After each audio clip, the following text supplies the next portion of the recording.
కర్మ ఎవ్వరిని వదలదు. మాండవ్య మహర్షి జీవితంలో జరిగిన నిజమైన సంఘటన. పూర్వకాలంలో ఒక ఘనమైన అరణ్యంలో మాండవ్య మహర్షి అనే మహానుభావుడు నివసించేవాడు. ఆయన తన ఆశ్రమంలో నిశ్శబ్దంగా తపస్సు చేస్తూ రోజంతా ధ్యానంలో మునిగిపోయి ఉండేవాడు. ఆయనకు ప్రపంచపు కోలాహలం, సంపద, రాజ్యాలు అన్నీ వ్యర్థం. ధర్మం మరియు తపస్సే ఆయన జీవితం. ఒకరోజు ఆ రాజ్యంలో కొంతమంది దొంగలు రాజభండాగారం నుంచి బంగారం దొంగిలించారు. రాజు సైనికులు వెంటనే వారిని వెంబడించారు. ప్రాణభయంతో పారిపోయిన దొంగలు అరణ్యంలోకి వచ్చారు. అక్కడ వారికి మాండవ్య మహర్షి ఆశ్రమం కనిపించింది. భయంతో వారు దొంగిలించిన బంగారాన్ని ఆశ్రమంలో దాచిపెట్టి అక్కడినుంచి పారిపోయారు. అయితే మహర్షికి ఈ విషయం గురించి అసలు తెలియదు. ఆయన మాత్రం తన ధ్యానంలోనే మునిగిపోయి ఉన్నాడు.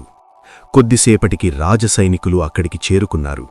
ఆశ్రమంలో బంగారం కనిపించడంతో ఆశ్చర్యపోయారు. ఈ దొంగతనం నువ్వే చేశావు అని అనుమానించి మహర్షిని పట్టుకొని రాజు దగ్గరకు తీసుకెళ్లారు. రాజు కూడా నిజం తెలుసుకోకుండా కోపంతో మహర్షికి కఠినమైన శిక్ష విధించాడు. సైనికులు మాండవ్య మహర్షిని ఇనుప శూలంపై కూర్చోబెట్టారు. అంతటి బాధను భరించిన మహర్షి చివరకు తన ప్రాణాలు విడిచాడు. మరణించిన తరువాత ఆయన ఆత్మ యమ ధర్మరాజ ఉన్న యమలోకానికి వెళ్ళింది. అక్కడ మహర్షి ప్రశ్నించాడు, నేను జీవితంలో ఎలాంటి పాపం చెయ్యలేదు, అయితే నాకింతటి భయంకరమైన శిక్ష ఎందుకొచ్చింది? అప్పుడు యమధర్మరాజు సమాధానం చెప్పాడు, నీవు చిన్నప్పుడు ఒకసారి ఒక తేనెటీగను ముళ్లతో గుచ్చావు. ఆ చిన్న పాపం ఫలితమే ఈ శిక్ష. అది విన్న మాండవ్య మహర్షి ఒక గొప్ప సత్యాన్ని గ్రహించాడు.